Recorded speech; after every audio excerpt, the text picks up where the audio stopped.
Good evening, ladies and gentlemen, and welcome to the Nature Network, a show that highlights all that is good about the world of nature. I am the Lorax, and we are broadcasting live from Dodge Nature Center in West St. Paul, Minnesota. Today we are talking about field trips, and how we love field trips. What a great way to spend a school day. So much learning and so much adventure. However, sometimes field trips can go horribly wrong, as today's guest can point out. Yes, today we have a special guest who is still recovering from his traumatic field trip experience many years ago. In order to protect his identity, we have decided to give him a nickname, Mr. Small. So without further ado, I would like to welcome Mr. Small to our show tonight. Welcome to the Nature Network, Mr. Small. Thank you, Lorax. It's good to be here. Now, Mr. Small, I want to start off by saying that I'm terribly sorry about what happened to you all of those years ago. That's okay, Lorax. Those were different times, and I found ways to cope with it over the years. Now, I see you brought something with you today. Is that some kind of kid's guitar? Well, Josh, this is a ukulele from Hawaii. It accompanies me wherever I go, sort of like a teddy bear. I've never heard of anyone using a ukulele like a stuffed animal. As the great philosopher Plato once said, you gotta do what you gotta do. Are you sure Plato said that? I didn't know the ancient Greeks talked like that. I don't know, it's all Greek to me. Apparently you learned some bad jokes from your traumatic field trip experience. I wonder if you could start us off from the very beginning and tell our audience what happened to you all those years ago. Well, Josh, I believe the best way to convey a story like this is not just through sheer words, but the language of music. I believe that people will be much more apt to sympathize with my heartfelt tale if they could hear it through beautiful and erratic ukulele music. Well, that's different, but hey, whatever tells your story, that's okay with me. Now, please start us off. You were in 3rd grade when you came here on your eventful field trip.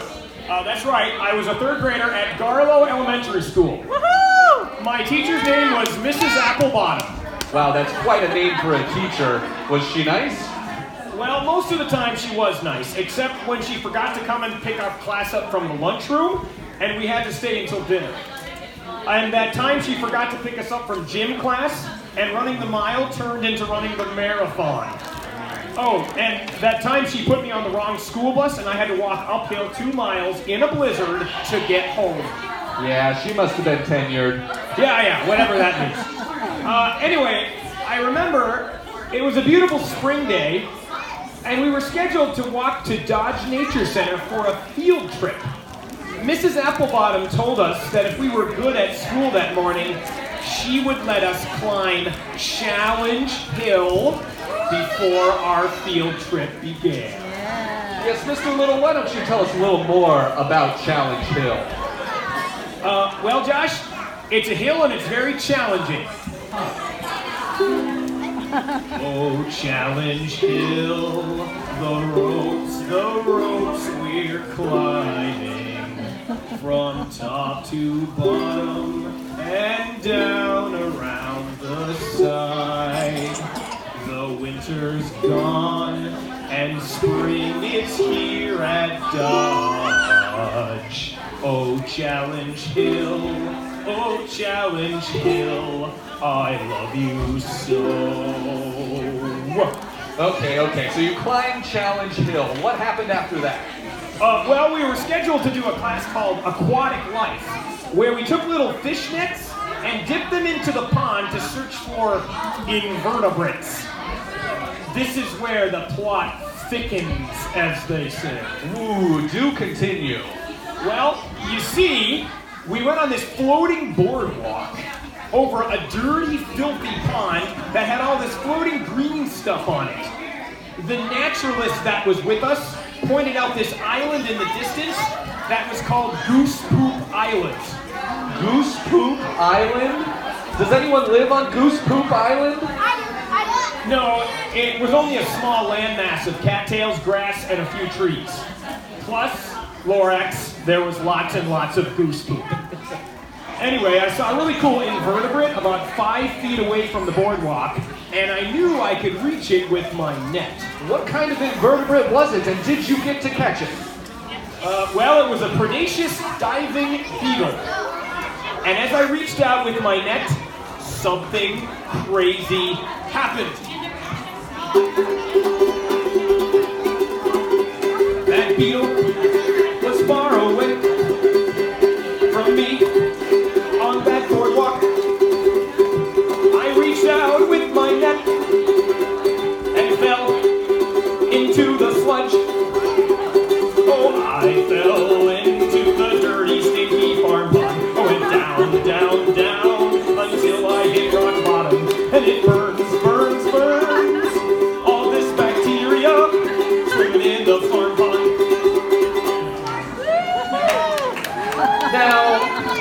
Now, you once said you opened your eyes when you were underwater. What exactly did you see? Yes, Lorax, the world underneath the pond is dark and full of terrors. There were invertebrates everywhere, along with snapping turtles, shiner minnows, and the occasional children's lunchbox. So what did you do next? I started heading towards the nearest landmass that I saw. And as I crawled through the muck, I began to feel cattails and weeds. And I was able to use these to hoist myself up onto dry land.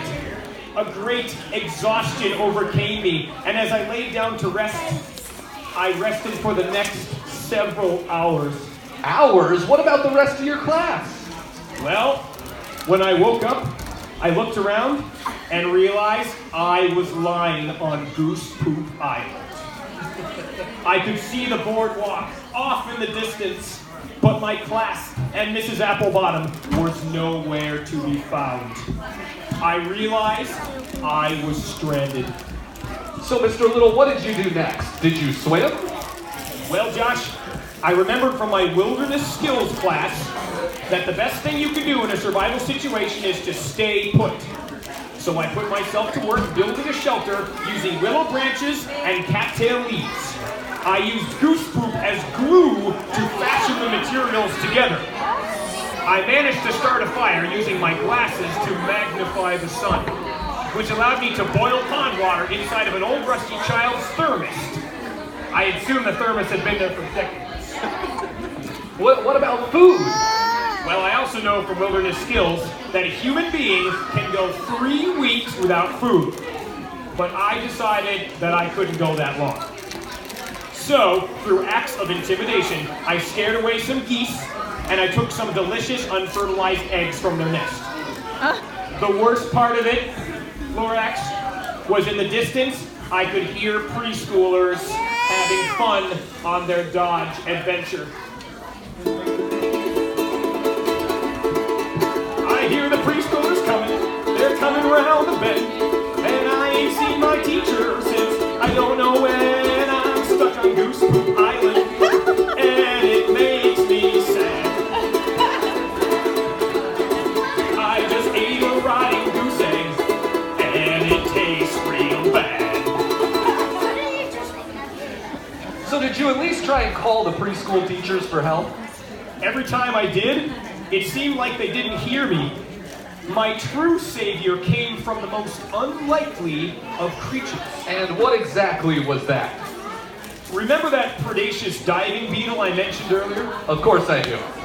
Well, one starry night, as I lay in my bed of cattails and goose poop, I heard a strange voice singing out across the pond.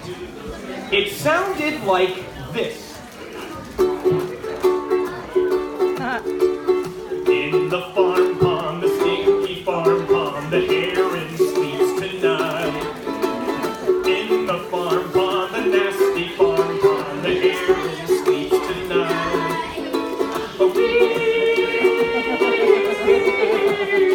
Bum away.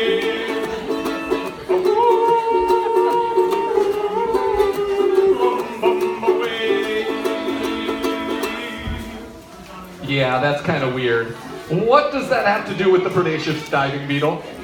Well, I called to the voice and I said, "Who is there?" And I heard a reply of, "It is I, the creature that made you fall into this pond." I then said, "Can you help me get off this island?"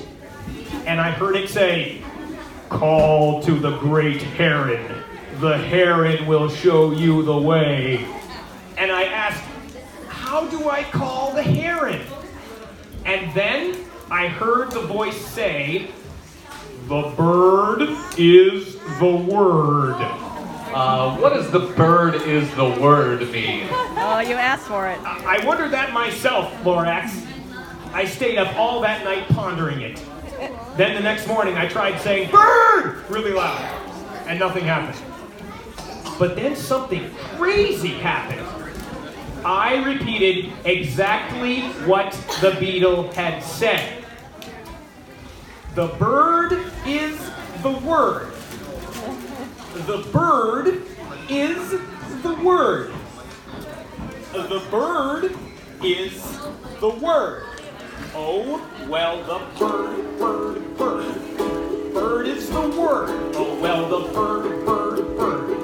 Bird is the word. Oh, well, the bird, bird, bird. Bird is the word. Oh, well, the bird, bird, bird. The bird is the word. Oh, well, the bird, bird, bird. Bird is the word. Oh, well, the bird, bird, bird. Bird is the word. Oh, well, the bird, bird, bird. Bird is the word. Oh, well, don't you know about the bird? Yeah, everybody knows that the bird is the word. Oh, well, the bird, bird. The bird's the word. Oh, well, the bird. And then I hear a great splash! Felt myself hoisted off of Goose Poop Island by these great, powerful legs. And the next thing I knew, I was lying safely on the boardwalk. I then proceeded to walk towards the Dodge farm, and who did I run into? Mrs. Applebottom's class. Wait. You gave me the impression you were on that island for like days and nights. Well, Lorax, it sure felt like it, but it actually had been closer to about 25 minutes. So what did you say to your class when you finally saw them again? Well, I approached them confidently, and I began to sing. Oh boy, here we go again. Well, I come from Goose Poop Island with a ukulele on my knee. I'm now back to join my field trip, and I really have to pee. Oh, I fell off that boardwalk, and I thought to say goodbye. I was rescued by a beetle. Oh, please, teacher, don't you cry. Oh, Dodge Nature Center. Oh, you are so cool. I wish I could come here each day instead of going to school. All right, Mr. Little, we are nearly out of time now. What would you like to leave our listeners with today as we wrap up our show? Well, Lorax, I suppose the moral of this story is that field trips are awesome. Oh, and so are predaceous dinosaurs. Thank you, Mr. Small. We will catch you next time on the Nature Network. And to leave you with a parting song from Dodge Nature Center, they say you are leaving. We will miss all the fun that we had. It was so great to be out in the sunshine. And I'm leaving here feeling really glad. Come and sit by my side on the school bus. It's time to go back so we can play. Just remember our time at Dodge Nature Center. And I hope we can come back someday. A round of applause for Mr. Small. Nice work. Thank you, ladies and gentlemen. Come to our next performance, Little Red Riding Hood at 7:15. Be there or be square.